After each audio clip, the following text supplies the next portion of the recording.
Hello friends, പത്തരമാറ്റിൻ്റെ promo റിവ്യൂയിലോട്ട് എല്ലാവർക്കും സ്വാഗതം. ആദ്യമായിട്ടാണ് നമ്മുടെ ചാനൽ കാണുന്നതെങ്കിൽ എല്ലാവരും ഒന്ന് ലൈക്ക് ചെയ്ത് സബ്സ്ക്രൈബ് ചെയ്ത് സപ്പോർട്ട് ചെയ്യണേ.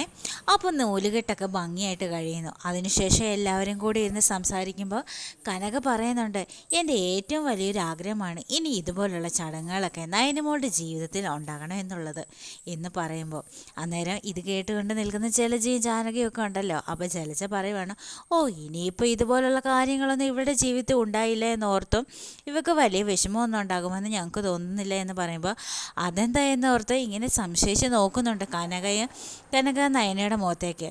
നയനയ്ക്ക് എന്ത് പറയണമെന്നറിയാതെ ഇങ്ങനെ നിൽക്കുക കേട്ടോ. ചന്തുവിൻ്റെ കാര്യം ആരോടും പറയരുത് എന്ന് പറഞ്ഞാണല്ലോ എല്ലാവരും ഇങ്ങോട്ട് വന്നത്. ഇത് കേട്ടിട്ട് ദേഷ്യം വരുന്ന ദേവയാനി ജാനകിയോടും ജലജയോടുമായിട്ട് പറയുവാണ്, ഇങ്ങോട്ട് വന്നപ്പോഴും രണ്ടെണ്ണത്തിനോടും പറഞ്ഞതാണ് ചന്തമോളുടെ കാര്യം ആരോടും പറയരുതെന്ന്. എന്നിട്ട് ഒളിഞ്ഞും തെളിഞ്ഞും ഓരോന്നും പറഞ്ഞ് എല്ലാവരെയും അറിയിക്കാനുള്ള വ്യഗ്രതയാണ് രണ്ടെണ്ണത്തിനും എന്ന് പറയുമ്പോൾ ജലജ ചോദിക്കുന്നുണ്ട്, അതെന്തിനാ എടുത്തി നമ്മളത് മറച്ചു വെക്കുന്നത്? അതെന്നാണെങ്കിലും അറിയാനുള്ളതല്ലേ. അത് മറച്ചു വെച്ചതുകൊണ്ട് ആർക്ക് എന്ത് പ്രയോജനമാണുള്ളത് എന്ന് ജലജ തിരിച്ച് ചോദിക്കുന്നുണ്ട്. പിന്നീട് മുത്തശ്ശിയാണ് കാണിക്കുന്നത്. അവൻ അനഘയുടെ വീട്ടിൽ പോയിട്ട് തിരിച്ചു വന്നു കേട്ടോ.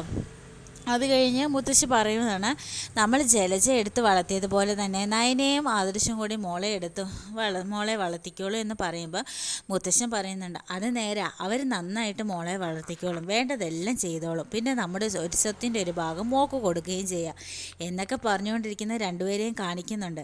ഇതൊക്കെയാണ് കേട്ടോ ഇന്നത്തെ പ്രൊമോ റിവ്യൂ.